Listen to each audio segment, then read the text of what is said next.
3 years straight. That's a hell of a slump buster.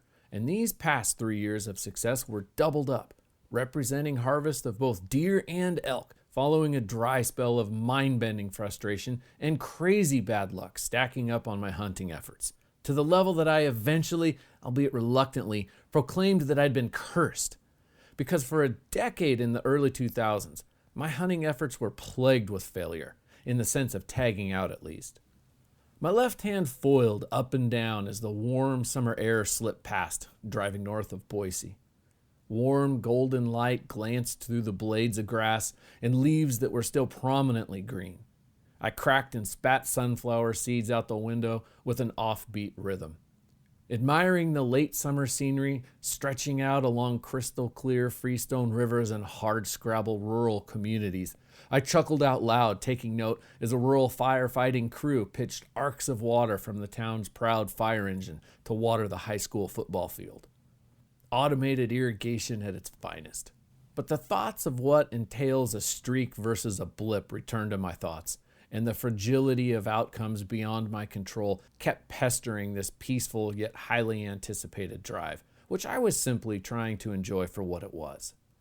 The contemplation of continuing a streak was distracting and irritating to me. Life and the evolving aspects of parenthood, now a year and a half along, had my progress and preparation for the 2018 season nowhere close to where I'd been this time last year.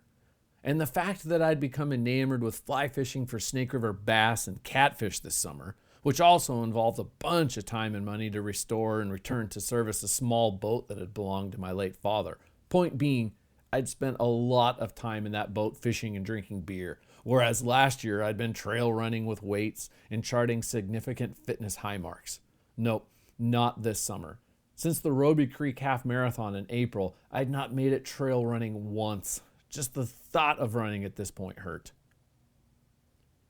When I arrived at my parking and camping location, I was disappointed to find a trio of parties already parked there. And by early on opening morning, yet another out-of-state rig had arrived. Although this area is expansive and offered a lot of real estate to hunt, I could not help but grumble.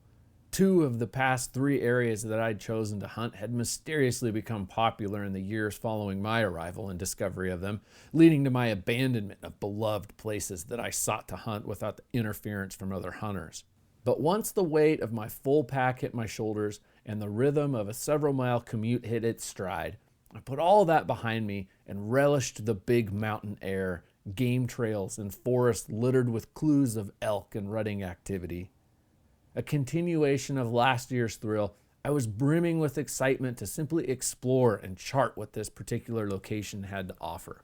I'd spent bits of the past year revisiting memories and observations from my computer screen via Google Earth and had laid all sorts of scenarios out for what I'd hoped to find now that my feet were once again treading this dirt. From ground zero at my creekside parking point, I'd worked my way miles upstream and 2,500 feet into thinner air.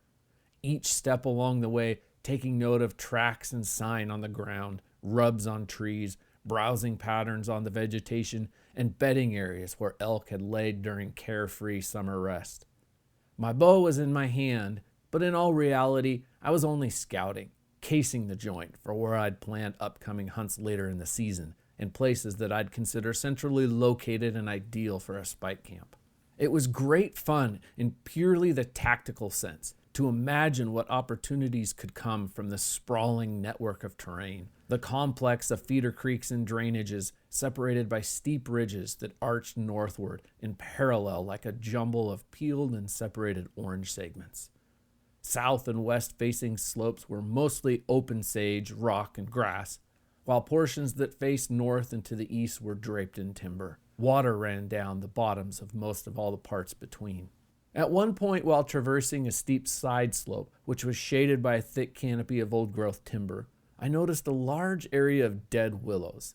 It seemed odd to me for so many willows of the same size, distribution, and age to all lay dead, bunch after bunch of silver-white matchsticks now scattered on the forest floor. Why had they all died, I wondered, and seemingly all at the same time? As I looked closer, I could see signs that braided channels of water had once flowed across the area and downward towards the primary creek bottom, but all that water was now long gone.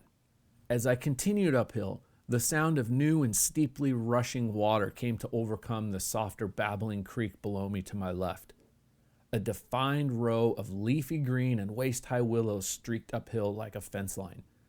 This entire slope I was traversing was made up of very loose rocks and soil with little ground cover other than the fallen dead pine needles and remnant clusters of willow.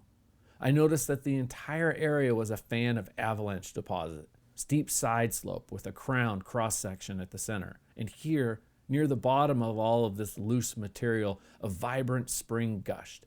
Yet the entire flow was cut into a single trench, all the current channelized and racing in a direct line for the bottom. It was wild to think that for hundreds, maybe thousands of years, water had been distributed in such a way that countless willows had thrived. Then one day, not too long ago, with a fateful bit of erosion, gravity, and quite likely snowpack, if not an actual avalanche, a keystone rock was nudged from its holding place, setting off a chain reaction that would result in the entire flow of the creek diverting from one side of this material fan and subsequently into this single channel, essentially choking off willows that for generations had thrived. Like the work of beavers that I'd taken note of and mentioned in last year's rut report and reading, this was once again a subtle yet telling example of nature taking its own course. Another element of the scouting process for this trip was the deployment of my trail camera. Trail cams seem to be something of a trend these days, and I can certainly understand why. I only have one, so I took careful consideration of where I would place it for this chunk of time between opening day and my next scheduled hunt a week or so later. On day 2 of the season, there was no mistaking where I should place my camera as I watched a mixed group of 5 or so bulls bump up and out of a cirque canyon. Several of the bulls were muddied. One in particular had mud still glistening in the August sun coating his rump and more dangling from his antlers. A wallow. I could not see it at the time, but observing this evidence on actual elk in front of me was all the clue I needed to make certain that I needed to find that wallow. And in short order I did, nestled perfectly at the base of a large rock field with cliffs and boulders at its rim, which capped and created this dead-end canyon. 300 or so feet down from the crest were a pair of wallows, both showing the signs of recent use by the still dark and muddy water, along with delicate splatters of mud still clinging to grass and vegetation around them. This was clearly a locker room, where groups of bulls would congregate and release all varieties of rutting frustrations.